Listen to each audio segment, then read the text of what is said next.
Bueno, ahí empezamos a grabar.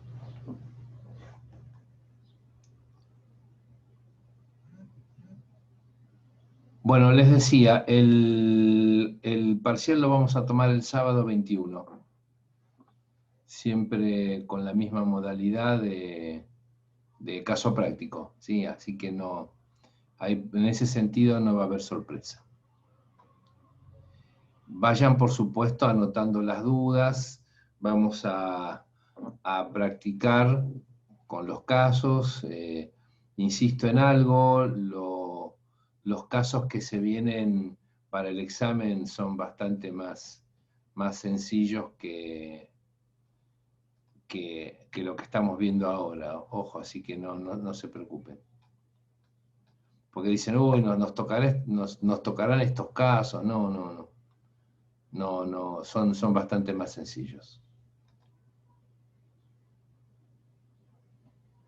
Pasa que no. Ahí está.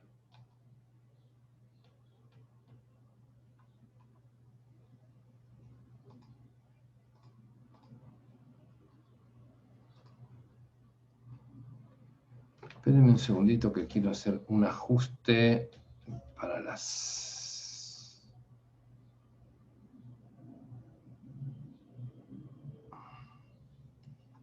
Espera. Saben que les pido que se pongan el nombre, hay algunos que no salen con el nombre.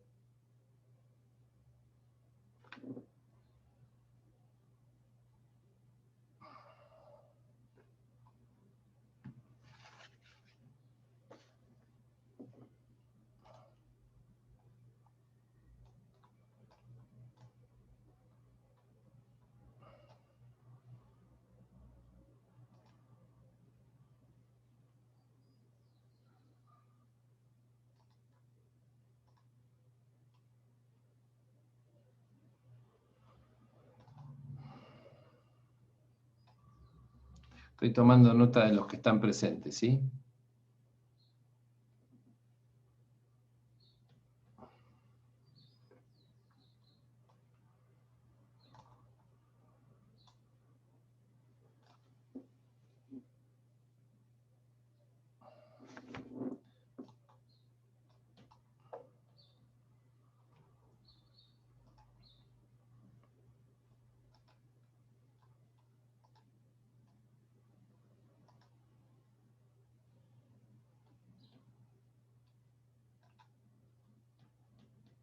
Ok, bien, vamos a estudiar ahora la cuestión de administración y gestión de la comunidad y también incluimos la cuestión del pasivo de la comunidad.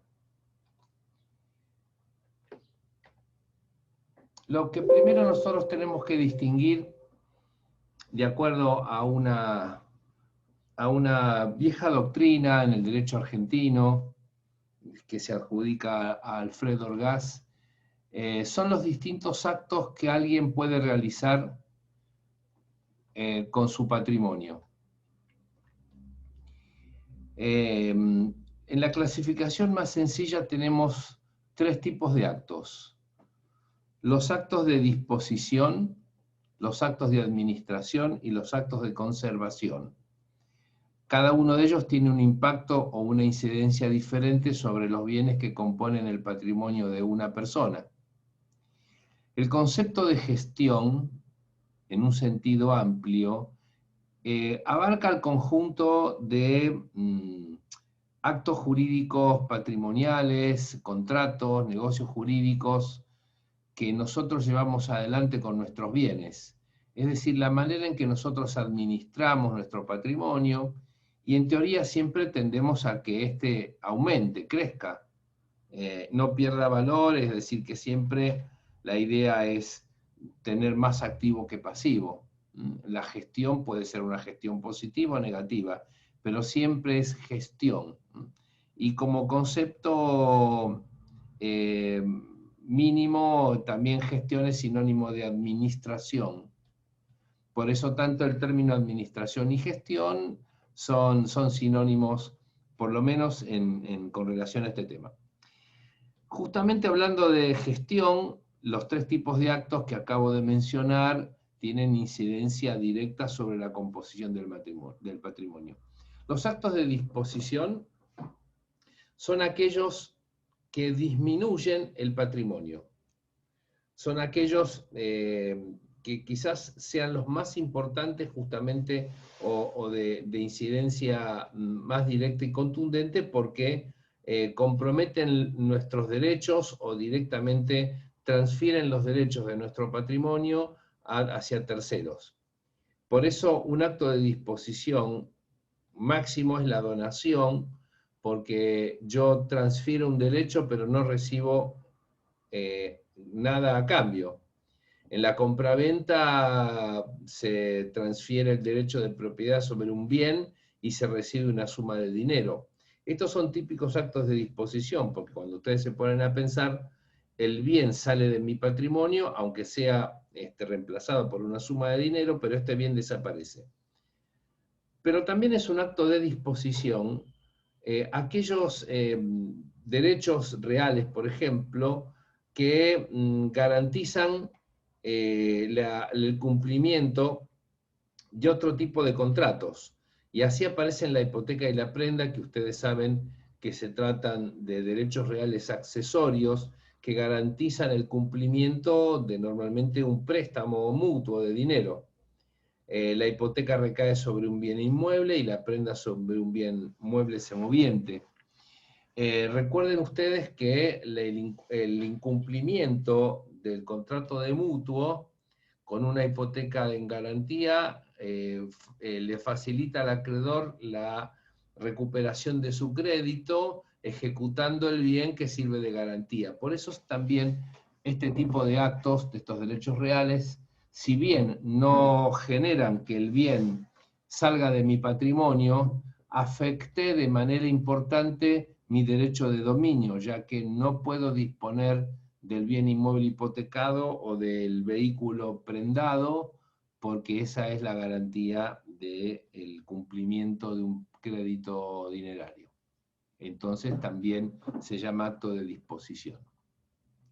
Los actos de administración son en realidad los que normalmente solemos hacer, porque nosotros no estamos vendiendo o hipotecando permanentemente, sino todo lo contrario, estamos administrando nuestro patrimonio, estamos tratando de optimizar las ganancias o de no perder demasiado valor, ¿no?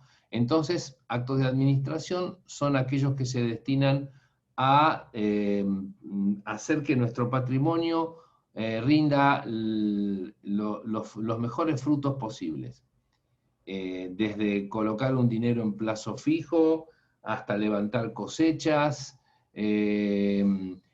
fabricar, etc. Todos son actos de administración, son actos a título oneroso, con un fin pecuniario, es decir, un fin de lucro, perdón, yo estoy buscando siempre progresar económicamente. Lo es, por ejemplo, en tiempos normales, cuando yo puedo ahorrar una parte de mi sueldo y con eso luego puedo adquirir un nuevo bien o renovar el que tengo. Entre los actos de disposición y de actos de administración se encuentra una zona que podríamos denominar zona gris, y vamos a ver qué tiene incidencia en la comunidad. Se tratan de aquellos actos que son de disposición, pero que tienen como objetivo aumentar el patrimonio. Las hipotecas son garantías para el cumplimiento de un préstamo, pero no es lo mismo obtener dinero mediante un préstamo y colocar la propia casa como garantía del cumplimiento que adquirir una casa donde uno paga un porcentaje de dinero constante y el resto lo va a saldar con los famosos créditos hipotecarios, y esa misma propiedad que se adquiere queda hipotecada. Pero en definitiva se convierte en un aumento de mi patrimonio, porque ese inmueble que acabo de adquirir mediante un crédito hipotecario antes no existía en mi patrimonio. Entonces hay una duda en la doctrina, y vamos a ver que no es una duda menor, cuando esto sucede durante la existencia de la comunidad, considerar un acto de disposición, este tipo de adquisición de inmueble mediante hipoteca, o un acto de administración, porque va a tener directa influencia la intervención o no, o la exigencia de que intervenga o no el cónyuge no adquirente. Ya después vamos a aumentar o incrementar la aplicación de este tópico, pero ya lo voy adelantando. ¿Qué tipo de acto es la adquisición de un inmueble mediante hipoteca? ¿Es de disposición o de administración? Por último, están los actos de conservación. Todos pretendemos mantener nuestros bienes en buen estado, que no se deterioren por el paso del tiempo o por su uso. Esto se debe, esto que acabo de decir se refiere especialmente a los actos de conservación material. Reparar, mantener, conservar, todos estos son conductas, actos que yo voy a realizar materialmente sobre mis cosas. Pero también existen actos de conservación jurídicos, ¿sí? Es decir, que son todos aquellos actitudes o acciones judiciales, por ejemplo, que van a mantener derechos dentro de mi patrimonio. Evitar, por ejemplo, que un poseedor se termine pidiendo la propiedad a través de la usucapión. Esto un poco lo vimos en la cuestión del desalojo del predio de Guernica, donde los propietarios hicieron valer sus títulos de propiedad, su derecho de posesión contra los que habían ocupado clandestinamente los predios, y bueno, eso es un típico acto de conservación. También es un acto de conservación un juicio contra el patrón que despidió al empleado, porque saben que tenemos un tiempo determinado, 2 años, para ejercer las acciones provenientes de un despido sin causa justa, o el reclamo de una indemnización por un caso de responsabilidad extracontractual, un accidente de tránsito, etc. Si nosotros no interponemos las acciones respectivas, perdemos por prescripción o por caducidad el derecho al reclamo. Y eso se llama pérdida de un derecho que ya está incorporado a mi patrimonio, y el acto jurídico de impedir eso es un acto de conservación.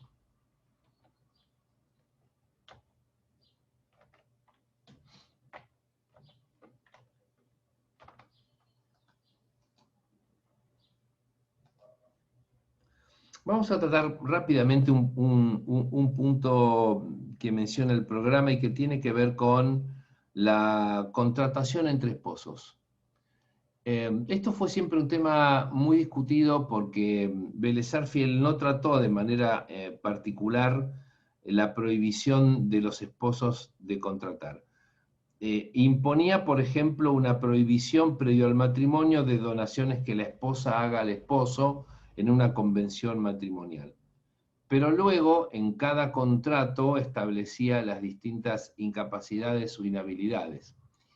Toda prohibición de contratar entre personas capaces es una prohibición de derecho relativa.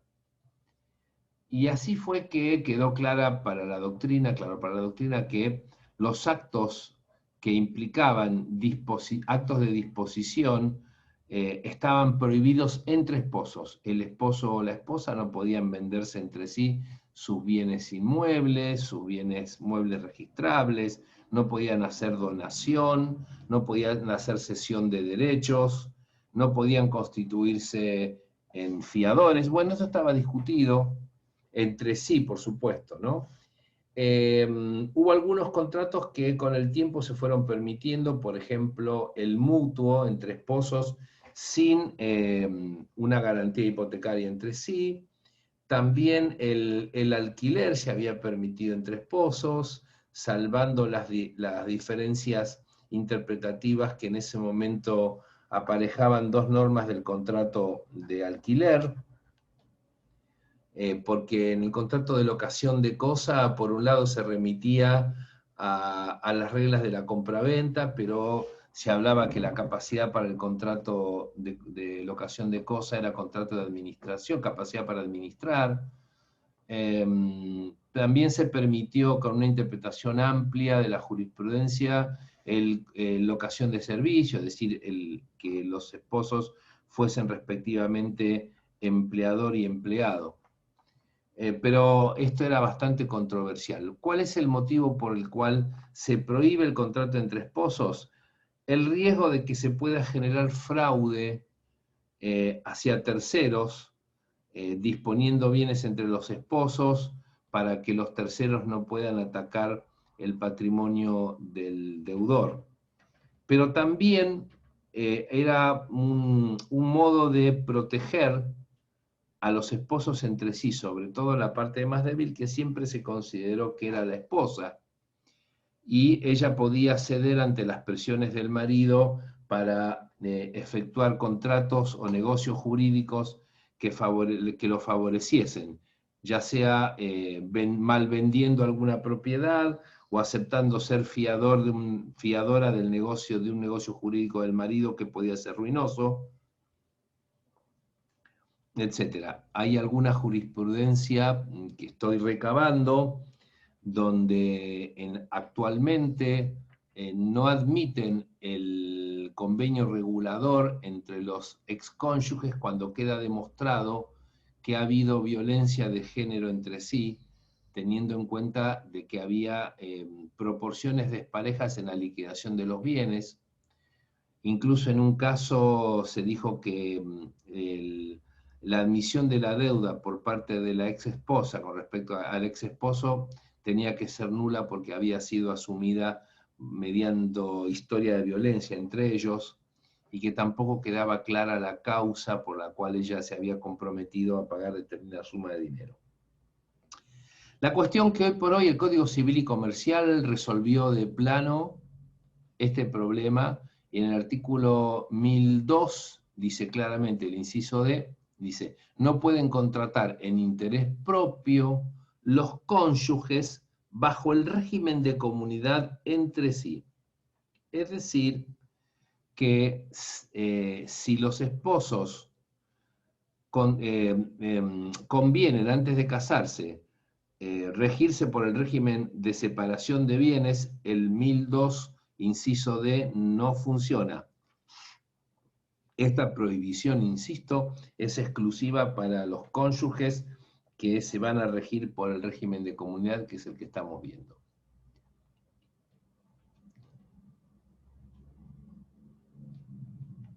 ¿Hay algunos contratos que se pueden, sin embargo, celebrar entre los esposos? Sí, hay excepciones. Una de las excepciones las vimos en las convenciones matrimoniales. Es cierto que ustedes me pueden decir, pero las convenciones matrimoniales se celebran antes de contraer matrimonio. Pero está claro que el efecto de la convención matrimonial solo resulta cuando se casan. Pero fuera de eso, tenemos el contrato de mandato. Recuerden ustedes que un esposo puede dar mandato al otro sin obligación de rendir cuentas. Esto con criterio general para cualquier tipo de régimen, y vamos a ver que también funciona en el régimen de comunidad especialmente. La ley de sociedades permite en su nueva redacción que los cónyuges puedan integrar entre sí sociedades de cualquier tipo, ¿sí? Y después, por otro lado, un pacto de herencia futuro. Es decir, los pactos de herencia futuro están prohibidos, es decir, nadie puede contratar las esperanzas de la sucesión. Yo no puedo vender lo que voy a recibir cuando mis padres se mueran. Sí, sería un adelanto de herencia con la persona viva. Esto no se permite. Sin embargo, existen ciertos pactos que se pueden permitir en tanto y en cuanto no avancen contra la legítima de los herederos forzosos o los derechos de terceros. Es decir, cuando los herederos forzosos, la ley les reserva una porción en los bienes del causante. Eso no se puede tocar. Por eso el 1010 tiene una parte en el último párrafo donde dice: estos pactos son válidos, sean o no parte del futuro causante y su cónyuge, si no afectan la legítima hereditaria. los derechos del cónyuge ni los derechos de terceros. Ahí les va a quedar a ustedes, les queda en la diapositiva un enlace para que puedan ver el video del profesor Roveda, donde en 10-12 minutos explica muy bien esta cuestión de los contratos entre esposos, así que se los recomiendo. Bueno, ahora vamos concretamente a trabajar la cuestión de la administración y gestión. El principio general es que en el régimen de comunidad los esposos administran y disponen libremente de sus bienes propios, pero también de los gananciales. Digo, pero también porque en este caso el derecho de administración y gestión sobre los gananciales no es absoluto. Esto viene de la mano de la modificación que en el año 1968 efectuó la ley 17711 al artículo 1276, cuando por un lado se declaró plenamente capaz a la mujer que se casa, o sea, quedó sin efecto la incapacidad relativa de la mujer que contraía matrimonio, y se estableció la igualdad patrimonial de los esposos. Como yo les mencioné en las clases pasadas, hasta el año 1968 el marido era el administrador principal de los bienes de la comunidad. La única diferencia había estado dada por la ley 11.357 del año 1926, donde esta ley le permitía a la mujer, antes de casarse, reservarse la administración de ciertos bienes por una convención matrimonial, y también le daba la administración y gestión de todos aquellos bienes que adquiría con el fruto de su trabajo. Con lo cual era un avance importante en la autonomía económico-patrimonial de la mujer en aquel entonces. Piensen que en 1926 la mujer todavía no votaba. En el año 68, como les decía, se modifica el artículo 1276, se le quita la exclusividad de la gestión patrimonial de la comunidad al marido, y ahora ambos cónyuges administran y disponen libremente de sus bienes o de los bienes que están a su nombre. Los propios lo hacen de manera libre, es decir, ellos pueden vender, comprar todos los bienes que han traído al matrimonio, los bienes que recibieron a título gratuito, aquellos que los adquieren por inversión o reinversión de fondos propios, los que adquieren por el aumento material o ideal de sus bienes propios, o cuando el derecho a incorporar el bien al patrimonio es previo a haberse casado. Estos casos que veníamos viendo en las últimas dos clases. Los vende y no tiene que rendirle cuentas a su cónyuge ni pedir su participación. Lo mismo va a ocurrir también con los bienes gananciales en general, pero el 479 establece una limitación. ¿En qué consiste esta limitación?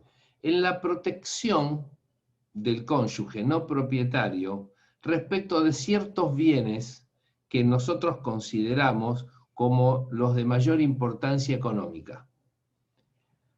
Acuérdense que en su momento estudiamos que la ley, cualquiera fuese el régimen económico entre los cónyuges, protegía la vivienda en la cual vivían los esposos y la familia, de modo tal que el propietario de ese bien no podía venderlo si no era con el asentimiento o autorización del otro cónyuge. Bueno, este es un caso igual, pero se extiende esta autorización, este asentimiento, a varios tipos de bienes siempre gananciales. Por eso el 470 enumera bienes registrables. Los bienes registrables son los inmuebles, los vehículos, los buques, ciertos animales como los caballos de sangre pura, creo que hay otras cosas más, ahora no recuerdo exactamente, pero hay una serie de bienes registrables, es decir, que nosotros debemos registrar nuestro derecho de dominio sobre estos bienes. A medida que me acuerde se lo voy diciendo. En su momento hubo una discusión acerca de la marca en el ganado, si era registrable o no. Luego aparecen las acciones nominativas en el inciso B, no endosables, y las no cartulares. No cartulares, es decir, por supuesto, aquellas acciones que son endosables o se transmiten directamente por su endoso, aunque sean gananciales, no les cae el 470. Luego la participación en sociedades, también caen bajo el 470. Todos actos de establecimientos comerciales y las promesas de los actos comprendidos, es decir, los boletos de compraventa o los compromisos de transferencia de derechos de establecimientos comerciales, industriales o participación en sociedades. Insisto, el 470 lo que exige es que cuando, respecto de la nómina de los incisos A, B, C y D del 470, el cónyuge propietario va a efectuar un acto de disposición, debe contar con el asentimiento del otro cónyuge.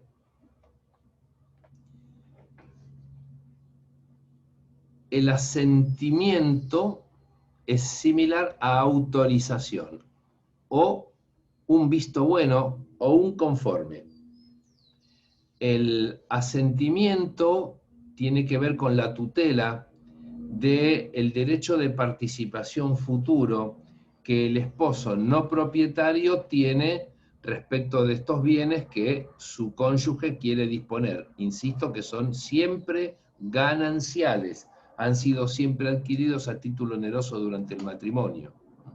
Estos son los que están afectados, que sean registrables, los incisos A, B, C y D, y sean gananciales.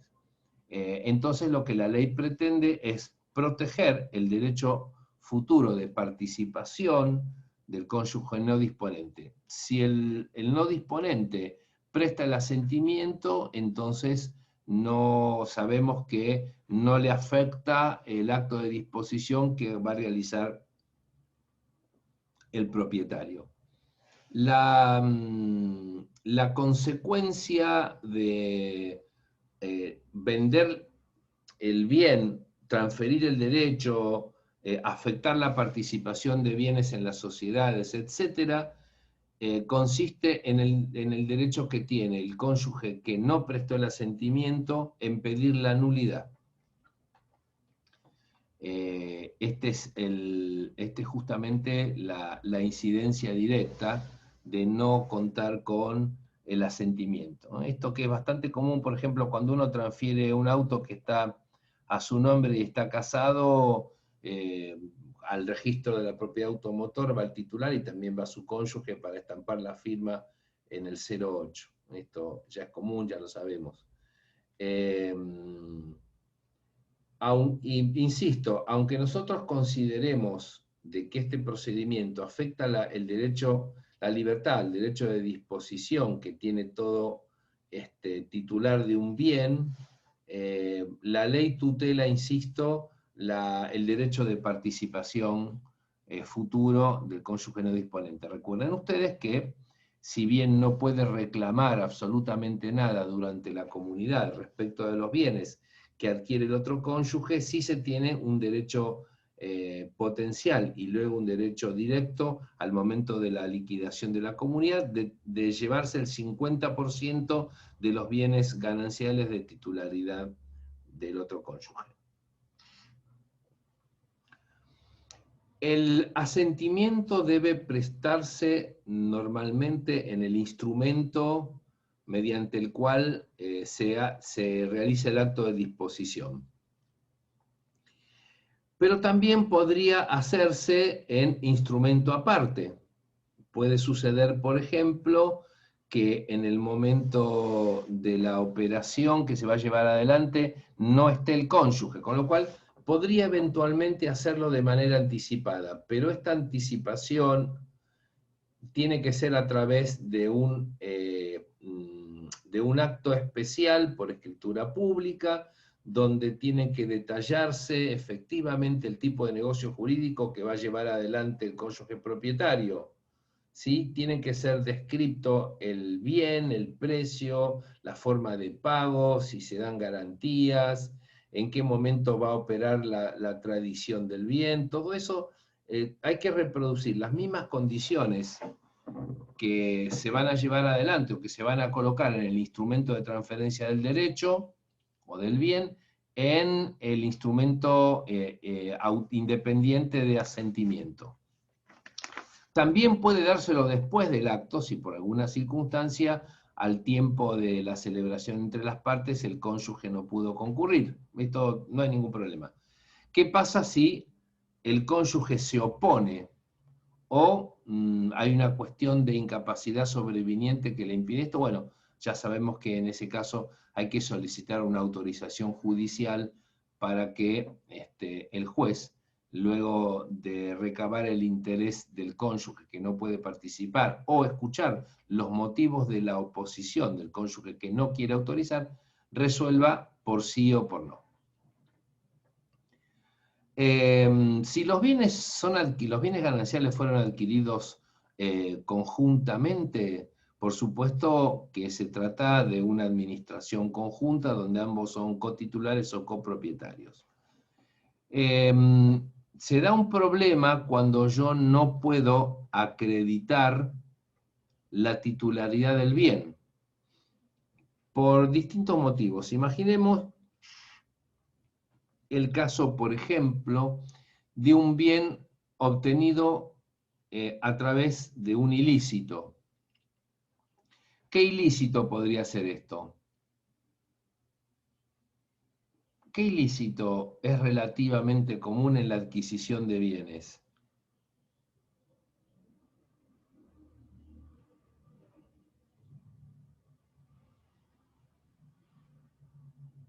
Chicas, pero ustedes son muy honestas todas. El robo. Sé que está Alexis por ahí. No, ¿qué suele pasar cuando viajamos al exterior? Si vamos a Miami, por ejemplo. De ser posible, compramos algo y no lo declaramos para no pagar. Para no pagar impuestos. Para no pagar el derecho aduanero, ¿no? O sea, estamos ingresando ilegalmente mercadería extranjera al país. Digo, esto es un caso teórico, no digo que ustedes lo hagan. Dudo que el pueblo argentino haga eso. Yo me acuerdo en la época que aparecieron los televisores color, en los años 80, la gente iba a comprar los televisores a Uruguayana. Era un desfile y se traían unos televisores que eran un armatoste. Creo que si después dejaban de servir como televisores, podíamos utilizarlos como aparadores, porque eran gigantes. Y la gente pasaba de contrabando los televisores alemanes de Uruguayana a paso de los libres. Bueno. Argentina, un país con buena gente. Sí, claro. No, yo he visto, mira, una vez fui a participar de un congreso a Brasil y me tocó hacer transbordo en San Pablo. San Pablo es un hervidero de gente y llegué justo con 2 vuelos de brasileños de Estados Unidos que venían, parecían hormigas que habían saqueado un supermercado, porque traían de todo y la mayoría exhibían, por ejemplo, un televisor grande, pero yo veía cómo escondían entre las cosas los celulares o relojes, en lo posible salvarse de pagar la tasa aduanera. Bueno, cuando esto es así, el origen es ilícito. Por supuesto que puede haber, en un hurto, recuerden que las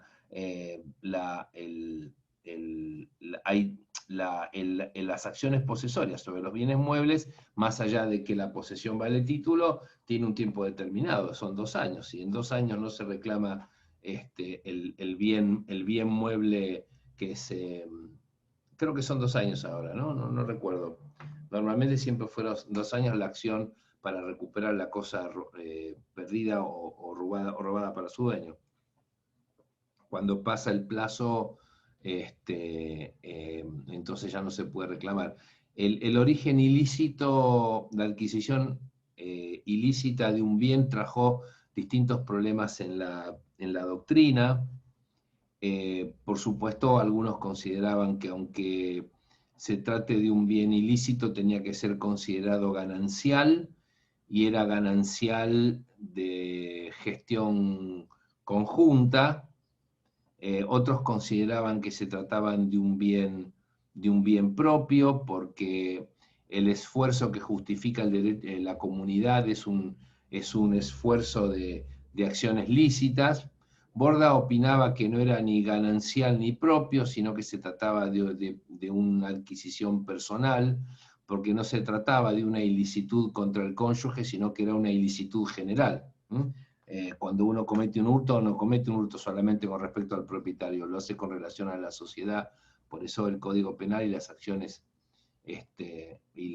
penales públicas, etc. La cuestión que por hoy, si no se puede acreditar la titularidad del bien, no importa el origen de adquisición, ambos son titulares de dicho bien. Ahora vamos al tema de las deudas, el otro aspecto. Vimos gestión. En la gestión, por lo general, como les dije, yo estoy administrando lo mejor posible mi patrimonio, lo engroso. Si se trata de un acto de disposición sobre un bien registrable, o los que vimos del 470, deberé solicitar la respectiva autorización. Pero ¿qué pasa con las deudas? ¿Qué pasa con el pasivo de la comunidad? Bueno, nosotros tenemos que hacer una distinción, o una doble distinción en este punto. Recordemos nosotros que existen económicamente dos tipos de relaciones en la comunidad. Las relaciones entre los esposos, ¿no? como dos personas, entre los cónyuges, como dos personas económicamente activas, porque más allá de que el derecho prohíbe que contraten entre sí, salvo estas excepciones como el mandato, las sociedades y los pactos de herencia futura permitidos. Sin embargo, ellos también actúan en representación, digo entre comillas, en representación de la comunidad, cuando pagan ciertas deudas que benefician a la familia. Entonces, un cónyuge puede pagar la deuda del otro, ¿sí? Y en ese caso, el cónyuge que pagó la deuda del otro tiene un derecho de repetición. Entonces, hay relaciones internas entre los esposos, pero también hay relaciones externas entre los esposos con terceros.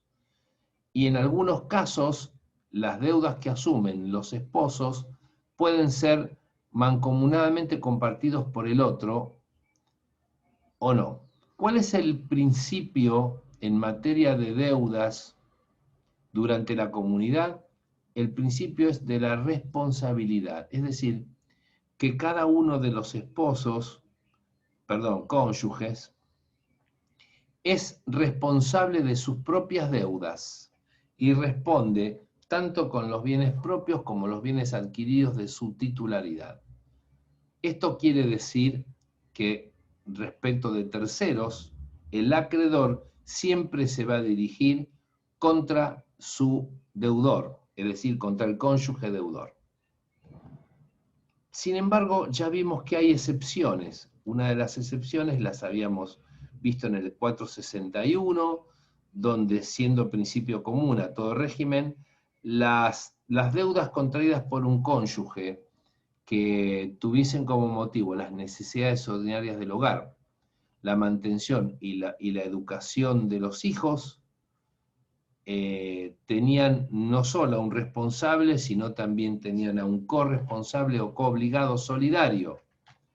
Si un padre contrataba servicios educativos para su hijo sin la oposición del otro padre cónyuge, el colegio le puede cobrar tanto a uno como a otro, es decir, a quien no contrajo la deuda, porque el propio código establece un principio de apariencia, es decir, que este gasto, en la medida que beneficia a la familia, el acreedor se queda tranquilo en el sentido de que si no le cobra a su deudor, sabe que le puede cobrar al cónyuge de su deudor.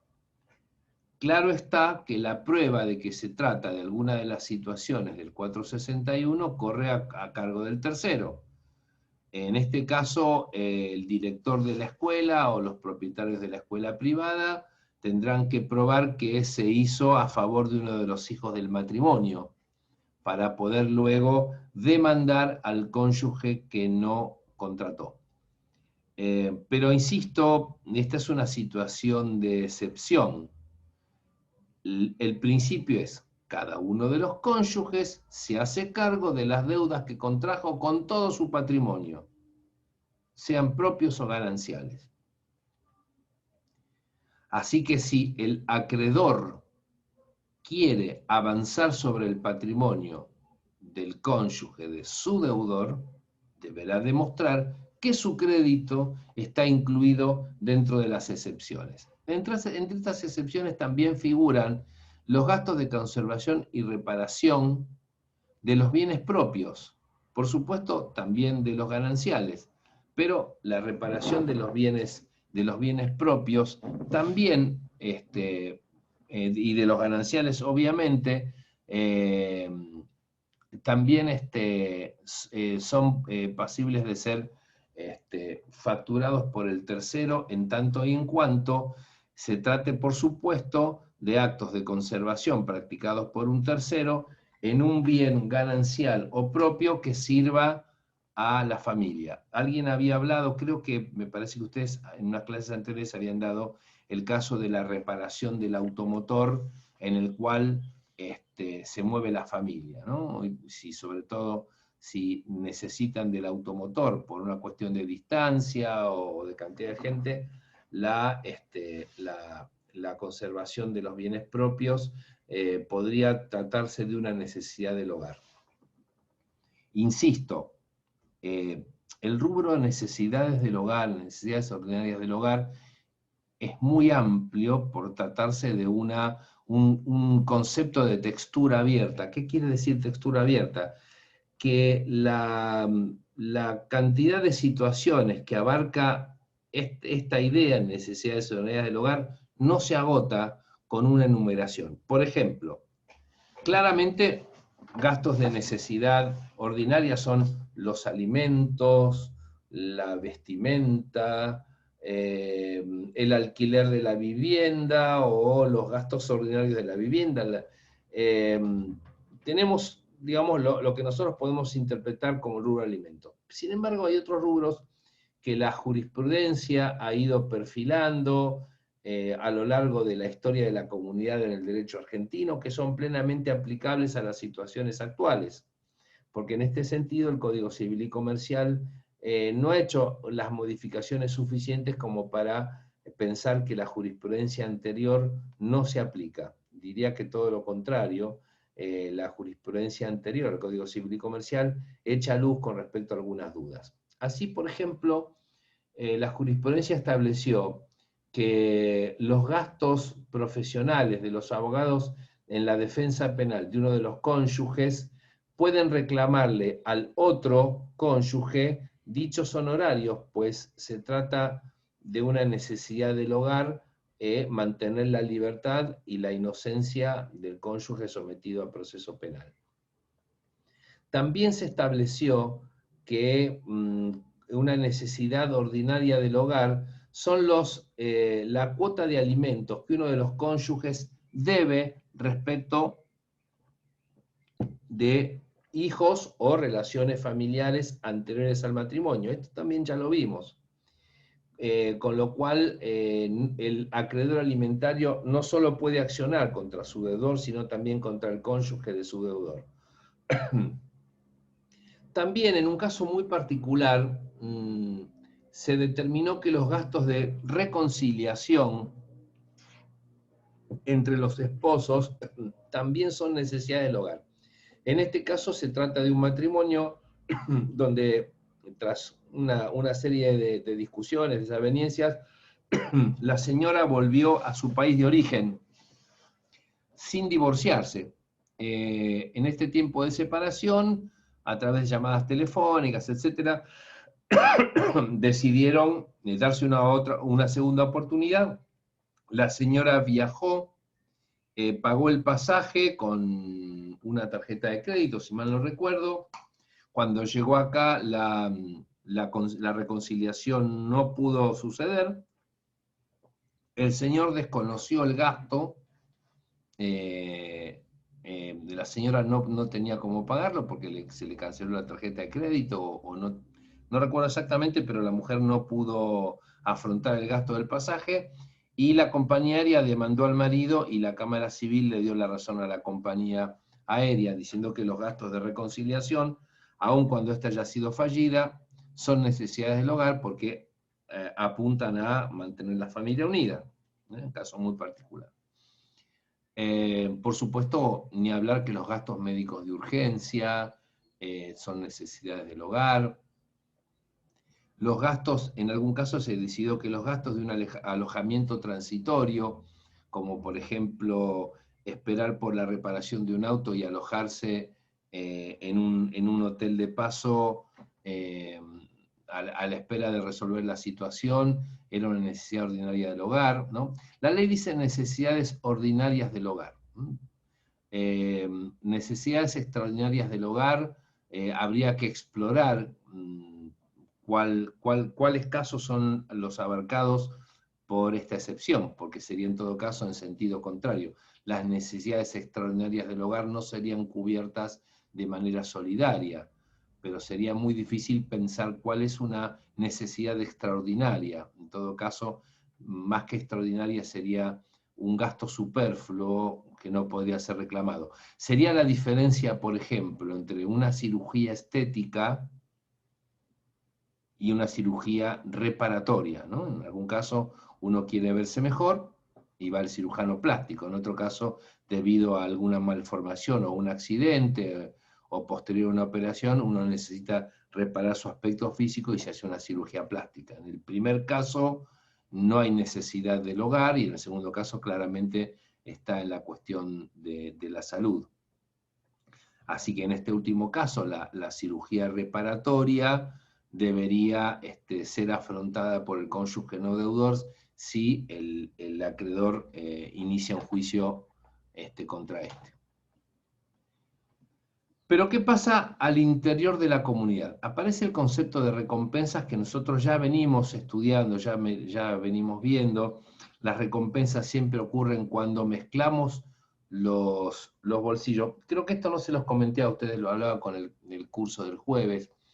Yo utilizo un ejemplo un poquito burdo para diferenciar lo propio de lo ganancial. Entonces digo que cuando uno contrae matrimonio, desde el punto de vista económico, es como que se coloca un pantalón. En ese pantalón tenemos dos bolsillos. El bolsillo de la derecha contiene todos los bienes propios y el bolsillo de la izquierda todos los bienes gananciales.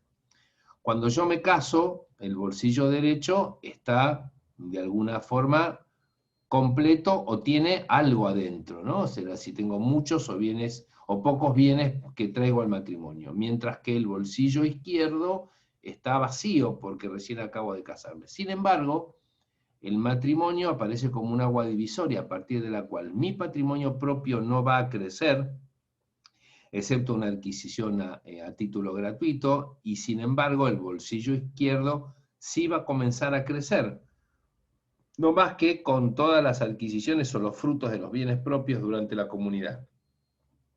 ¿Qué pasa cuando se mezclan los bolsillos? Cuando paso un bien del bolsillo derecho al izquierdo y viceversa. Entonces ocurre una descompensación en los patrimonios. Por eso yo les explicaba que los cónyuges, cuando contraen matrimonio, terminan administrando dos masas de bienes, los propios y los gananciales. Aunque todo figure a nombre de un solo de los cónyuges como propietario de todo el patrimonio, sin embargo, debe hacer un esfuerzo para que no se mezcle el contenido del bolsillo derecho con el contenido del bolsillo izquierdo. Cuando esto ocurre, tenemos que calcular y establecer cuál bolsillo debe ser compensado. Y aparece justamente lo que nosotros ya vimos, la noción de recompensa. La recompensa ocurre en las relaciones patrimoniales entre los dos bolsillos, no entre los pantalones. ¿Se entiende lo que quiero decir?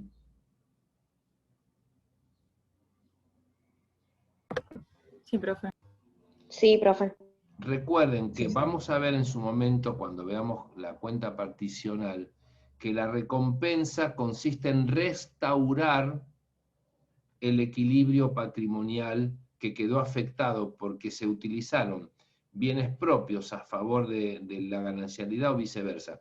Recuerden nomás el ejemplo de la inversión o reinversión de bienes propios, donde el mayor porcentaje determina la calificación del bien. Pero si yo utilicé plata ganancial para adquirir un bien propio, tengo que, mi bolsillo derecho debe recompensar al izquierdo. Por eso que las recompensas son, vamos a ver que son operaciones contables entre el debe y el haber. No son de cónyuge a cónyuge, sino que son entre los bolsillos. Si hay una situación entre los dos pantalones, entre ambos cónyuges, no es por recompensa en principio, sino porque un cónyuge es deudor del otro. Imaginemos la situación. El marido tuvo un accidente de tránsito por el cual hirió a una persona antes de casarse, y luego de casarse le sale un juicio en el cual él debe indemnizar a la víctima. Pero resulta ser que el cónyuge, la señora o el otro esposo, recibió honorarios de un juicio que inició antes de casarse. Con esos honorarios que percibe efectivamente durante el matrimonio, pero que devengó antes de casarse, paga la indemnización a la cual fue condenada su cónyuge. En este caso, el condenado le debe a quien le prestó plata. Es decir, que el cónyuge que puso sus honorarios a disposición del otro se comporta como un tercero acreedor, y entonces las relaciones no son de bienes propios y gananciales, sino de acreedor y deudor, es decir, relaciones entre los pantalones y no entre los bolsillos. Ahora, si yo con fondos gananciales míos le pago una deuda ganancial a mi esposa, imaginemos, iba a hablar de una multa de tránsito, está discutido porque todo aquello que tenga, aquello por lo cual yo pago con carácter de infracción, siempre tiene que salir del haber propio. Por eso que no corresponde. Pero imaginemos que mi mujer contrajo una deuda por la compra de algo durante el matrimonio y yo con mi sueldo, fruto ganancial, le pago esta deuda. Mientras estemos viviendo en comunidad, yo seré el acreedor de ella, pero cuando la comunidad se disuelva, yo ya no tengo derecho a reclamarle nada porque con dinero ganancial pagué una deuda ganancial.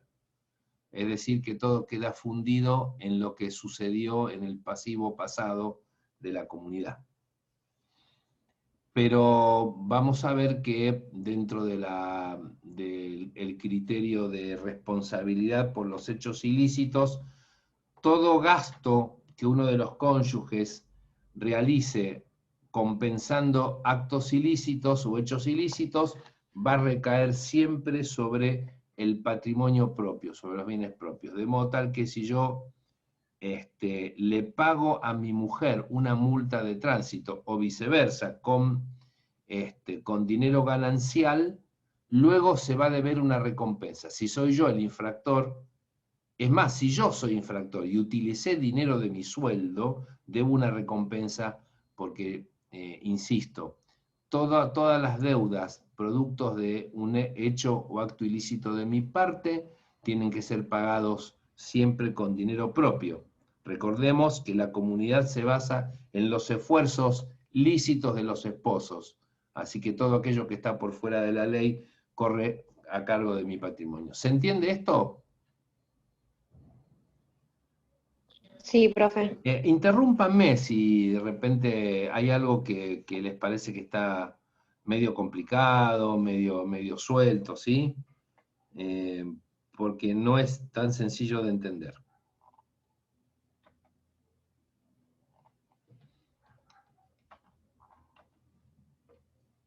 Luego aparece, perdón, lo que yo les estaba hablando recién, el concepto de deudas, involucra a la relación de los esposos con terceros, ya sea que se traten de necesidades ordinarias del hogar o gastos comunes, ¿no? Si la esposa contrata un viaje de placer y se va con unas amigas, la compañía de turismo, si hay algún impago, la tiene que demandar a ella y no a su esposo, porque no se trata de una necesidad del hogar, se trata de un gasto común, así que el acreedor le va a reclamar a ella. Esta es la idea de deuda. Sin embargo, cuando la comunidad se disuelve, nosotros damos paso a otra idea que está vinculada con la cuestión de las recompensas. Y acá aparece la noción de cargas y la noción de obligaciones, como para distinguir las aguas. Esto viene de la mano de una disputa doctrinaria en el Código Civil de Vélez, porque sabemos que hasta el año 1926 el marido no solo administraba la comunidad, sino que también era el principal deudor, porque era de hecho el único, y de derecho, el principal facultado a contraer deudas de la comunidad con terceros, con lo cual los acreedores ya sabían a quién dirigirse. En el año 1926, además de los derechos, la ley 11357, llamada Ley de los Derechos Civiles de la Mujer, es la que le permite a la esposa poder reservarse bienes antes de casarse para que ella los administre, y también administrar y gastar con libertad lo que perciba con su trabajo. Pero la 11357 trajo dos artículos, los artículos 5 y 6. El artículo 5 establecía lo que vimos nosotros, que se llama principio de responsabilidad. Es decir, que cada esposo responde frente a los acreedores por las deudas contraídas con todo su patrimonio. El artículo 6 hacía una excepción, donde establecía que los cónyuges respondían solamente con sus bienes gananciales frente a deudas que contrajo el otro cónyuge, si estas deudas tenían como base o como causa las necesidades del hogar, los gastos de educación de los hijos y la conservación de los bienes comunes, es decir, de los bienes gananciales. Artículos 5 y 6. Cuando aparecen los artículos 5 y 6, existía también el artículo 1275, que establecía lo que estamos viendo ahora en pantalla, cargas de la comunidad. ¿Qué quería decir el 1275, como lo dice ahora el 489? Explica, en estos 4 incisos que vemos ahora, cuáles son los gastos que siempre debemos pagar con dinero ganancial. Básicamente de eso se trata, cargas, es decir, son todas las obligaciones que debemos afrontar solamente con dinero ganancial. El 1275 tenía la misma función que tiene actualmente el 489, con lo cual, como el 1275 estaba configurado para la administración, la gestión del marido, algunos interpretaron que la subsistencia de los artículos 5 y 6 de la ley 11357 habían derogado de manera funcional, derogación por oposición, al artículo 1275.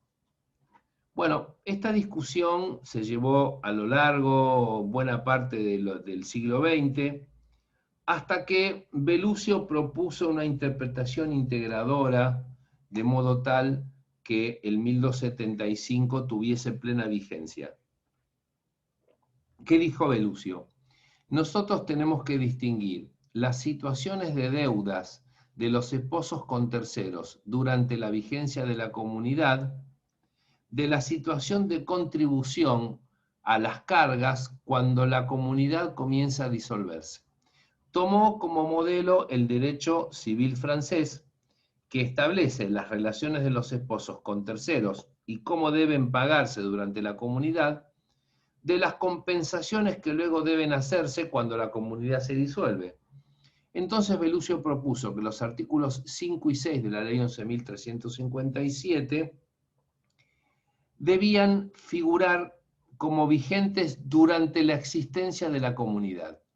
Pero una vez que la comunidad entraba en disolución, el 1275 establecía cuáles habían sido aquellos gastos que siempre debían haberse pagado con dinero ganancial. De modo tal que si yo pagué con dinero propio alguno de los puntos del 1275 por entonces vigente, yo tenía derecho a recompensa. Bueno, hoy esta interpretación ha quedado zanjada porque claramente los artículos 489 y 490 hablan de las cargas como aquellas deudas de carácter ganancial que fueron pagadas o debieron haber sido pagadas con dinero ganancial, y vamos a ver el 490 que habla de las obligaciones de los cónyuges, es decir, todas aquellas situaciones que los cónyuges debiesen haber pagado con dinero propio durante la comunidad y que si no lo hicieron deben recompensa. ¿Cuáles son las cargas del 489? Bueno, dice, las obligaciones contraídas durante la comunidad que no sean de carácter propio conforme al artículo 490. Obviamente que esto figura como principio. La regla es que todos los gastos que se contraen durante la comunidad deben pagarse con dinero de la comunidad. Esta es la regla. La excepción vamos a ver que es el artículo siguiente.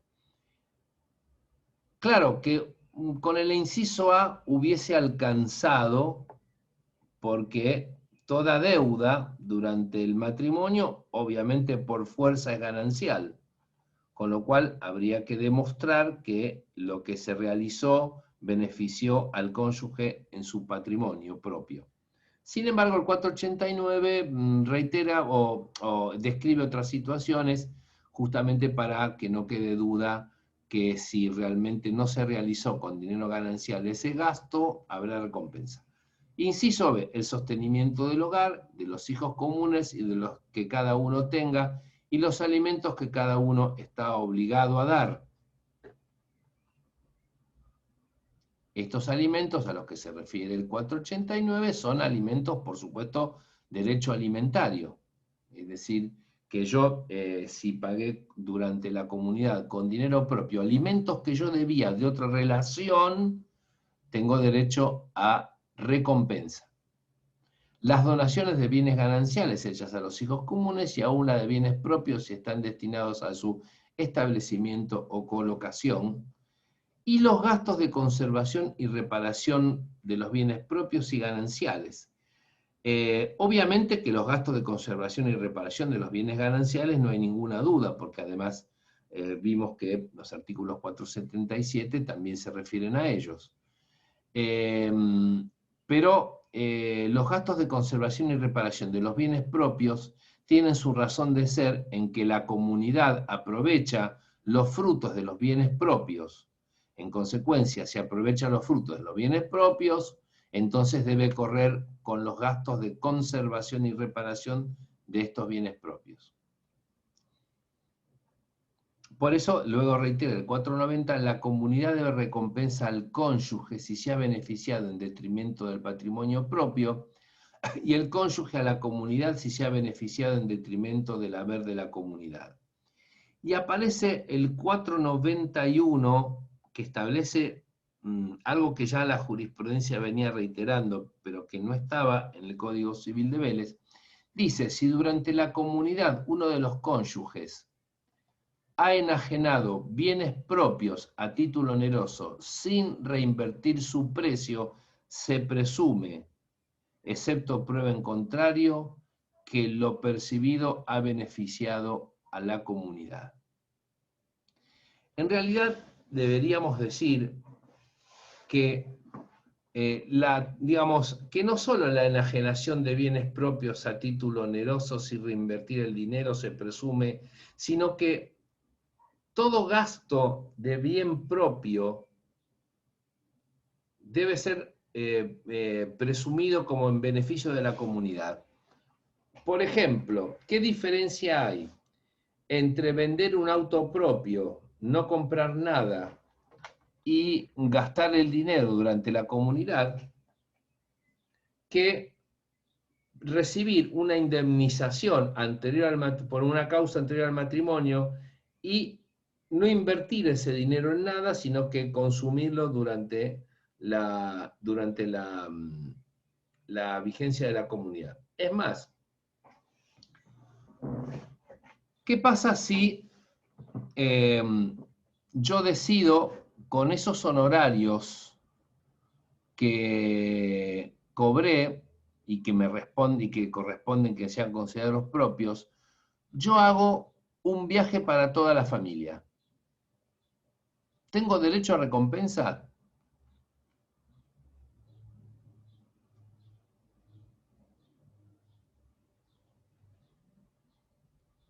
Hola. Yo creo que sí, porque era propio, era antes del matrimonio de uno, más allá que sea para el esparcimiento de la familia, pero era del otro Claro, bolsillo, digamos. porque además me avala el inciso A del 489, ¿no? Utilizo dinero propio cuando en realidad toda obligación contraída durante la comunidad tiene que ser pagada con dinero ganancial. Por eso aclara el 489, la comunidad recompensa al cónyuge si se ha beneficiado en detrimento. Para tener un poquito más claro el asunto, vamos al artículo siguiente. Vamos al 490. Las obligaciones, el código llama obligaciones a todas las deudas que los esposos han debido siempre afrontar con dinero propio. Entonces vamos a enumerar lo que dice el 490. Las contraídas antes del comienzo de la comunidad. Deudas. Recuerden que incluso podemos en la convención matrimonial, podemos anotar estas deudas.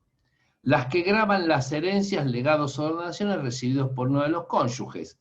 Por supuesto que todos los gastos que yo asumo para adquirir a título gratuito bienes tienen que correr por mi cuenta. Dice, las contraídas para adquirir o mejorar bienes propios. No confundir mejorar con conservar, ¿sí? Mejorar es todo aquello que aumenta el valor de los bienes propios. Pero también recuerden ustedes que los aumentos materiales en los bienes propios, hechos con dinero ganancial, tienen que ser pagados con dinero, deben recompensa. ¿Se acuerdan el caso de la casa quinta, la pileta y el quincho? Bueno, esto es lo que habla del inciso C. Dice, las resultantes de garantías personales o reales dadas por uno de los cónyuges a un tercero, sin que de ellas derive beneficio para el patrimonio ganancial.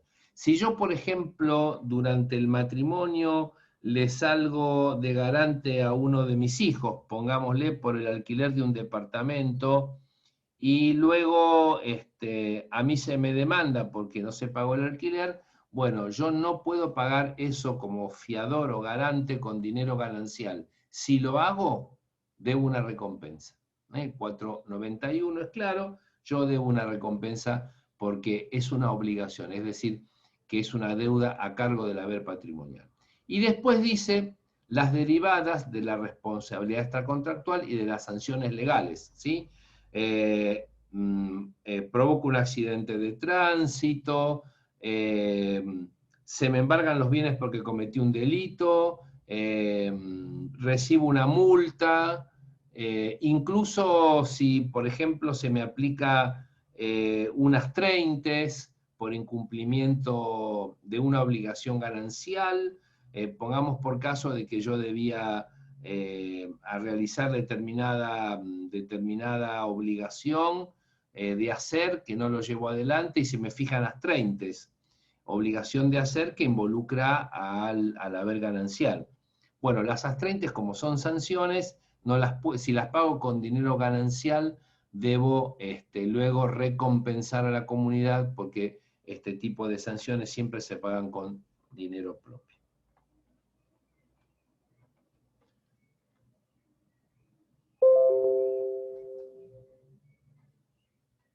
Aunque dice a través de la concentración. Bien, ¿alguna duda?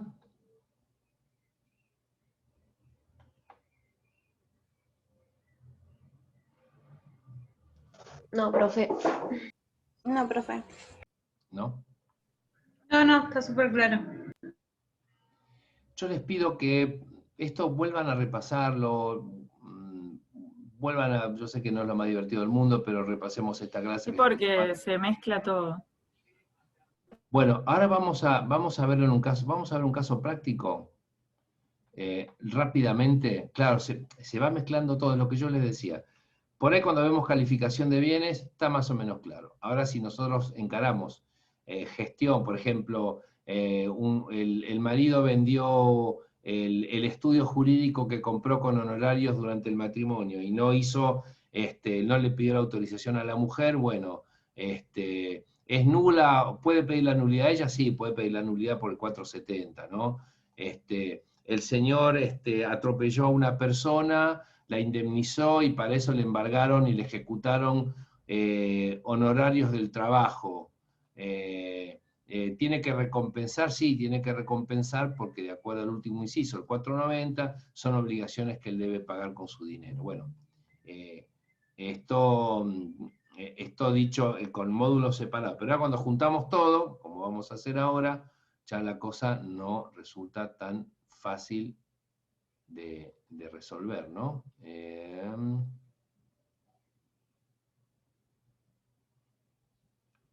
Espérenme un segundito que voy a...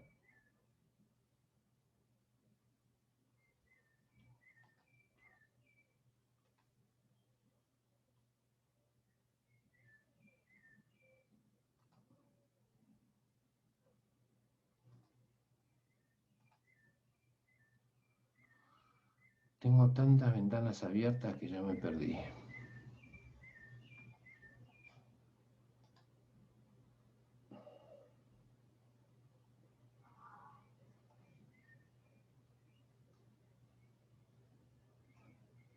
Espérenme un segundito que voy a...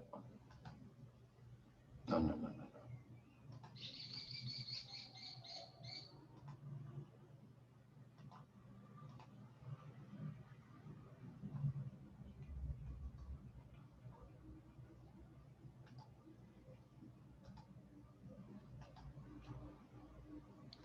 Ustedes, díganme, ¿están viendo el caso práctico?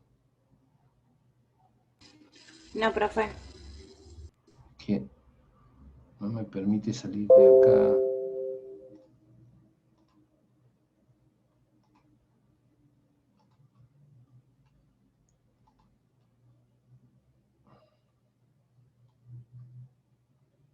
Ahora sí. Ahí está. Ahora sí, lo vemos, ¿no? Sí, profe, ahora sí. Bueno, acá se trata de un matrimonio que no tuvieron hijos entre sí, vivieron 10 años juntos hasta el fallecimiento de él. Con lo cual la cuestión resulta en la sucesión, las discusiones que vamos a ver. Ella es profesional, es odontóloga, y es odontóloga antes de casarse.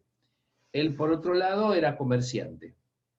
Él explotaba un negocio de electrodomésticos que había recibido por herencia al mes siguiente de haberse casado.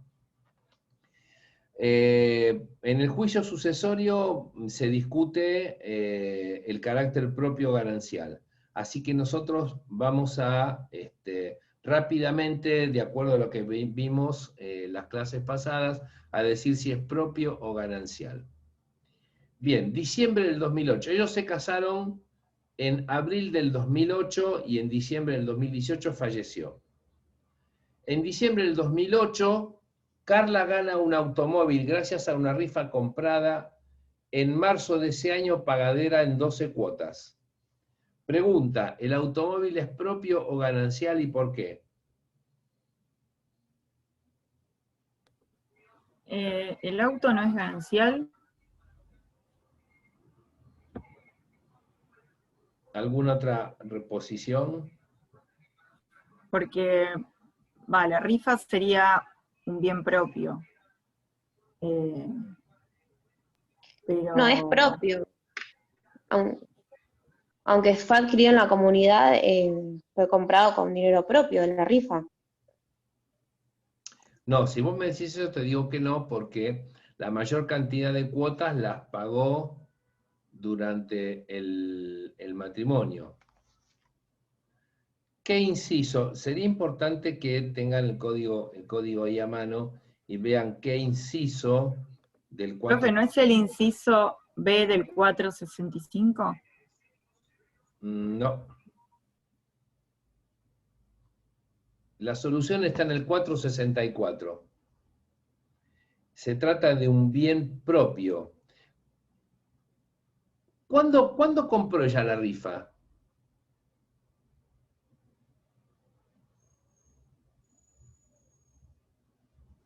Antes del matrimonio. Antes, un mes Antes del antes. matrimonio, antes del Ahí va. matrimonio. Cuidado con esto, siempre busquen el origen de la adquisición del derecho. Y ella adquirió el derecho antes de casarse. Aunque haya pagado la mayor cantidad de cuotas, tiene un derecho previo al matrimonio de si salía esa rifa, se ganaba el auto. ¿Debe recompensa?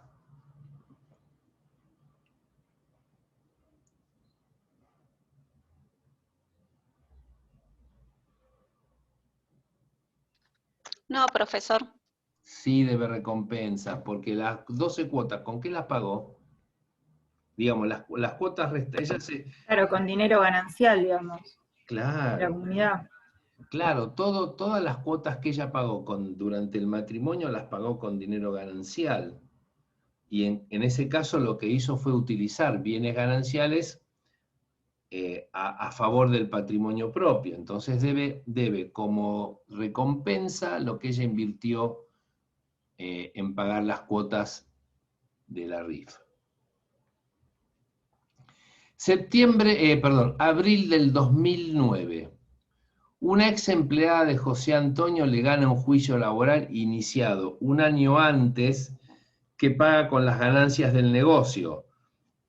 En este caso estamos hablando de una deuda y tenemos que saber si lo que pagó José Antonio debía pagarlo con dinero ganancial o con dinero propio. Tiene es capciosa la construcción de la situación, ¿eh? A ver si captan dónde está la trampita.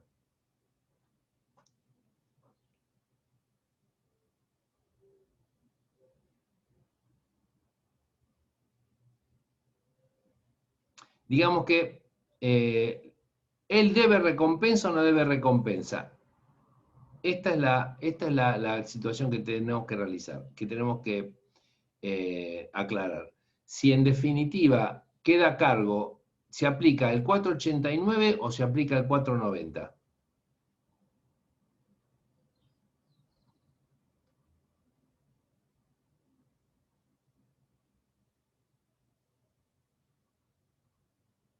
¿489?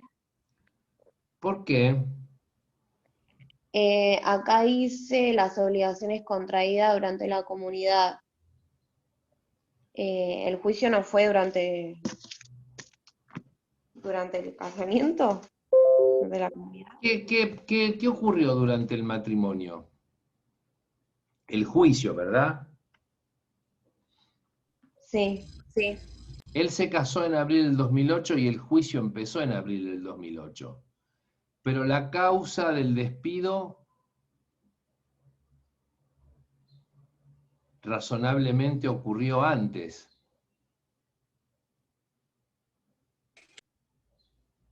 Igual Claro. dice que fue en abril del 2009 que le gana un juicio Claro, laboral. en abril del 2009 sale sentencia. El juicio se inició en abril del 2008, pero el despido es anterior. Es más, de hecho, fíjense otra Entonces es situación. una obligación personal. De hecho, fíjense que incluso el despido y el juicio se inicia antes que él adquiera junto con sus hermanos la propiedad, adquiera el comercio.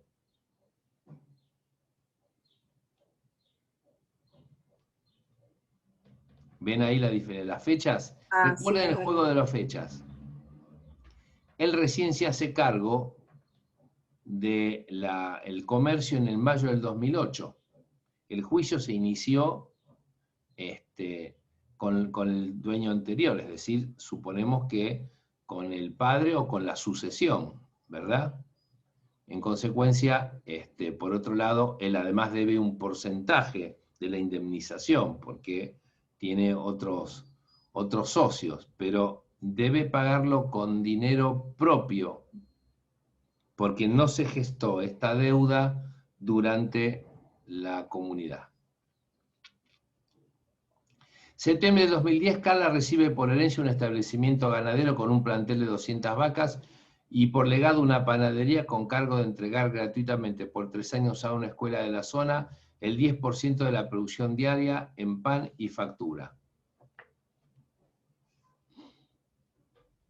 Las 200 vacas son... Son propios. Bueno, Propio. ¿Por qué?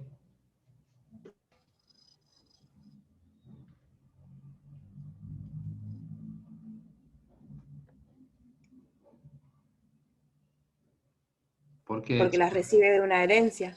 A título gratuito. Bien. Pero también recibe a título gratuito una panadería. ¿Cuál es la característica de este legado? Que tiene un cargo. Que tiene un cargo, y tiene un cargo oneroso además, ¿sí? ¿Y ese cargo con qué lo paga?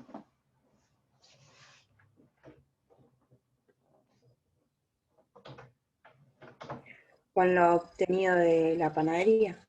Claro, que son frutos, en este caso industriales, de la panadería, porque ella entrega pan y facturas a una escuela, ¿sí? Entonces, ¿ella debe recompensa?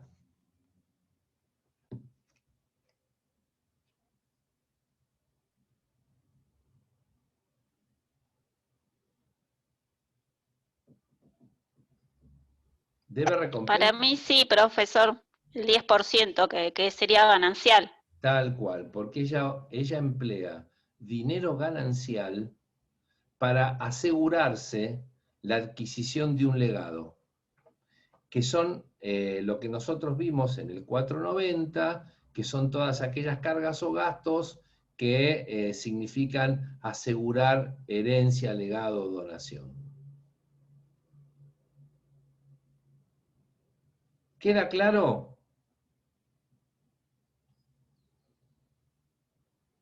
sí, profe, es medio confuso, pero haciendo estos No, trabajos pero por prácticos eso como que nos vamos acostumbrando. recuerden que Sí, a mí me cuesta.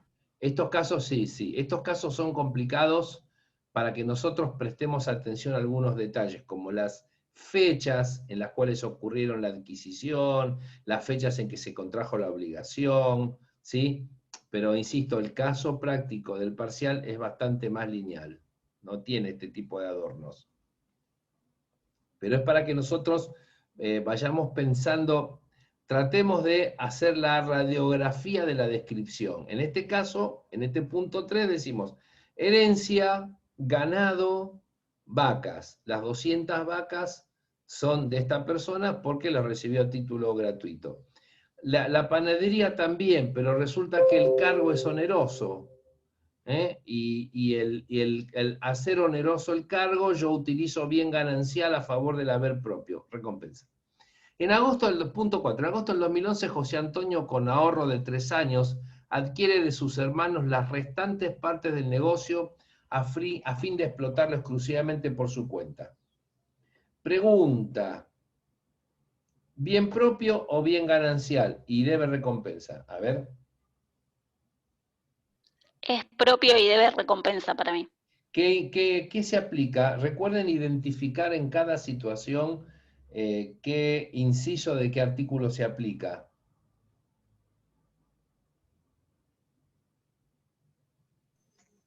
El inciso K Ah, ujú. del 464. Tal cual, ¿sí? Estamos hablando de un aumento ideal, ¿sí? La teoría del condominio, el plenario Sanz, efectivamente. Entonces, él debe una recompensa equivalente al dinero ganancial que invirtió para la adquisición total del negocio. A principios del 2012, José Antonio adquiere en 25.000 pesos una camioneta para destinarla a su negocio, entregando 10.000 pesos de adelanto obtenido por la venta de un bien de la herencia, pagando el resto en 24 meses. ¿Qué calificación tiene la camioneta?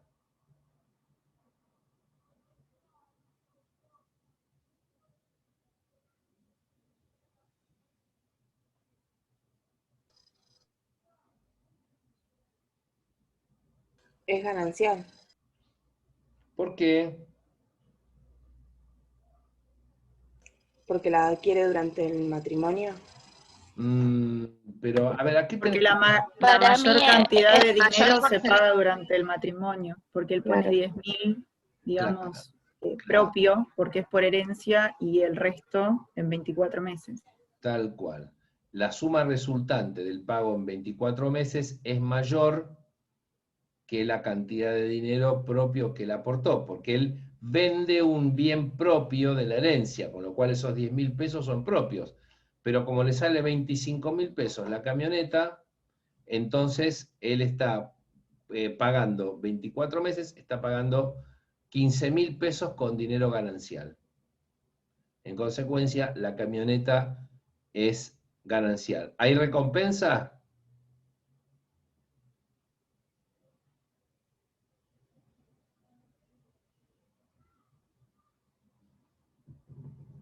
Chicas, Y esto sí, Sí, profesor, tiene que ser sí, automático. porque le tienen que recomponer a él la parte que puso. ¿Cuánto tienen que devolverle?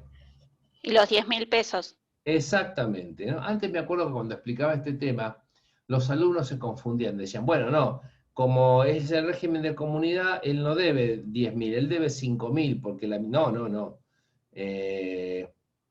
Yo siempre digo, es como cuando ustedes, por ejemplo, comparten, esto salió a raíz de una historia que me contó un alumno, ¿no? Que él vivía con otros amigos y hacían un fondo para gastos comunes. Y bueno, todos ponemos 1.000 pesos cada uno por semana y esos 1.000 pesos son para los gastos de comunes. ¿Qué pasa si yo sacaba de 1.500 pesos para comprarme zapatillas, que eran mías? ¿Cuánto debía? ¿Tenía que dar una tercera parte? No, tenía que devolver los 1.500, porque eso era un fondo común, destinado para otra cosa. Bueno, en la recompensa siempre se le tiene que reintegrar al cónyuge todo el dinero propio que invirtió. Lo mismo al revés.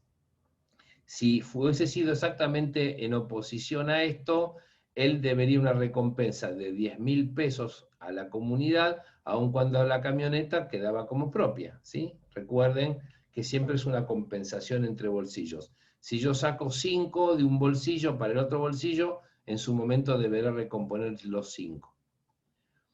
En junio del 2012, ella vende su consultorio en 250.000 pesos.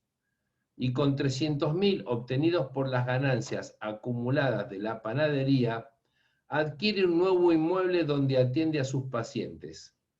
Compró nuevos aparatos odontológicos con reintegros de dinero de la obra social por sus servicios profesionales. ¿Esto es propio o ganancial?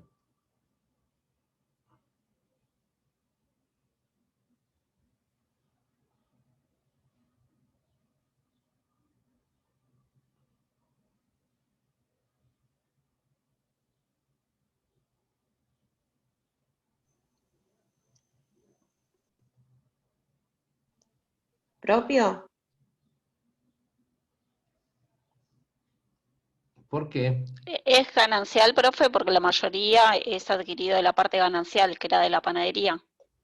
Claro, claro. Fíjense que sale de la suma resultante. 250.000 vende su consultorio anterior al matrimonio y le agrega 300.000 de las ganancias de la panadería. Las ganancias de la panadería son frutos de los bienes propios, en consecuencia son gananciales. Recuerden, para esta operación siempre tenemos que ubicar el origen de los fondos, ¿sí? 250.000 es de su propio patrimonio. 300.000, si bien son de ella, en realidad, como ser fruto de los bienes gananciales, le corresponde a la comunidad. Es decir, que el nuevo inmueble está a nombre de ella. Que quede claro esto. Es de ella, el nuevo inmueble es de ella, porque está a su nombre. No lo comparte con Juan Antonio de ninguna manera, excepto que haya un condominio, pero acá no. Todo lo que yo adquiero está a mi nombre. Ahora, la diferencia es que cuando se disuelva, en este caso estamos discutiendo la herencia, este inmueble, al ser ganancial, tiene que repartirse en la herencia. Ella tiene derecho a retirar 250.000 pesos como recompensa porque se trata de una situación de inversión o reinversión de bienes propios y gananciales, donde los bienes gananciales son en mayor porcentaje que los propios. Juan Antonio, manejando el auto de su esposa, sufre un accidente de tránsito en octubre del 2014. El seguro de quien lo atropellara le abona 40.000 pesos, correspondiente 65% a los daños físicos. ¿Esto es para él o es propio o ganancial? Propio. Propio. ¿Igual que qué? Que el moral. Que el moral. Los gastos médicos, propio o ganancial. Ganancial. Ganancial, igual que el lucro cesante. ¿Sí? Sí. Bien. Diciembre del 2016, Carla cobra 7.500 pesos del seguro del auto por los daños ocasionados en el accidente sufrido por su marido. La póliza fue contratada 2 años antes. ¿Esos 7.500 pesos son propios o gananciales?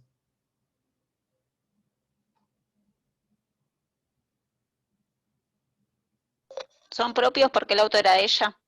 Tal cual. Recuerden que es un caso también parecido al de inversión o reinversión. Lo que se cobra por seguro o indemnización por el deterioro de los bienes propios es propio. Ahora, pregunta, si ella estos 7.500 los utiliza y arregla el auto, ¿tiene derecho a recompensa? Porque para eso se lo paga el seguro. No, ¿Por qué, Flor? si ella usa esos 7.500 que son de ella para arreglar su propio auto. Ajá. Y no, porque no es como el caso que veíamos. Fíjate el último inciso del 489, Flor.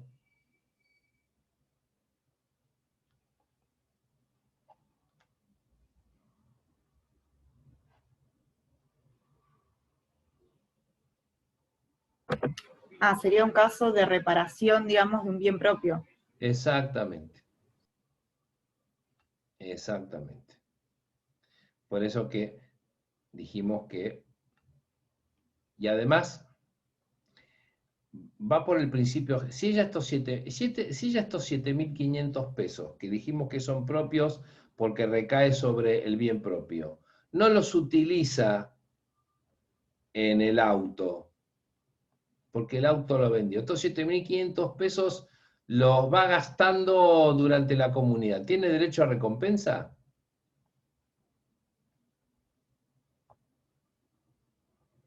Para mí no. ¿Por qué no? Y porque eran de ella. Eran para el auto. Se lo había pagado el seguro para el auto. Bueno, Pero yo puedo no arreglar. A mí la compañía de seguro me dice, bueno, mire, esta es la evaluación de lo que consideramos que valen las reparaciones de su auto. Acá tienen la plata. Pero yo no estoy obligado a reparar el auto. No estoy obligado a reparar. Por ahí incluso lo vendí chocado y todo. ¿Qué se aplica Claro, por acá? ahí. ¿Qué se aplica cuando, recién lo vimos, cuando yo utilizo dinero propio pero no compro nada? 491, ¿eh? Se presume que los bienes propios que se consumieron durante la comunidad sin haber adquirido otro bien, se hizo en beneficio de la comunidad y por eso tengo recompensa. ¿Recuerdan? Bien. Último punto. Empleando el dinero del seguro, ella adquiere acciones al portador que un año después dan dividendos por valor de 1.000 pesos. No era mucho, pero bueno, es una bendición. ¿Las acciones son propias o gananciales?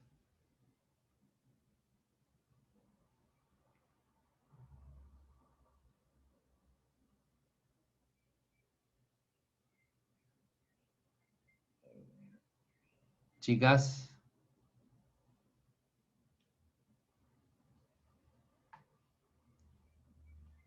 Empleando el dinero del seguro, ella adquiere acciones al portador. Si dijimos que los 7.500 eran propios, las acciones son Propias. bien. ¿Y los dividendos qué son de las acciones? ¿Cómo los podemos considerar? Gananciales. Un fruto. Son frutos, típicos frutos.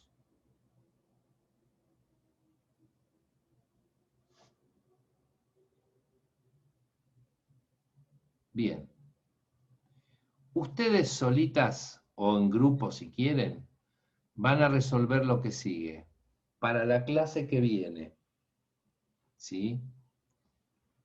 Acá hay una serie de operaciones que realizan José Antonio y Carla, donde nosotros vamos a indagar si efectivamente cumplieron con los requisitos del 466, del 470, del 469, etc. ¿De acuerdo? No sigo con esto porque demasiada información de golpe. Pero por favor, resuelvan ustedes. Respuesta muy simple, 2 o 3 renglones. Esto es así, esto es asado.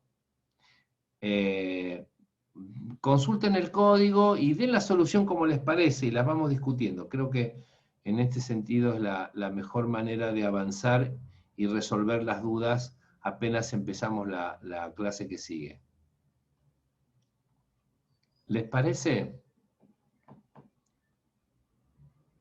Sí, profe. Vayan anotando dudas. Sí, profe. Tengamos en cuenta que si bien esto es aplicación pura del Código Civil y Comercial, tenemos que nosotros siempre tener en claro que la realidad supera la enumeración del 464 y 465, hay más variantes. Vuelvo a reiterar, quédense tranquilas en el sentido de que el parcial no va a ser así de complejo, va a ser bastante más lineal. Yo acá lo que quiero es que ustedes tengan opciones de pensar y de darse cuenta qué tenemos que observar para una buena calificación, para ver si hay recompensas, si no, etc. ¿De acuerdo? Bueno, nos vemos en una semana y siempre por este mismo canal de Zoom. Perfecto, profe. Nos Chao, vemos. profe. Bueno, profe, gracias. No, hasta luego.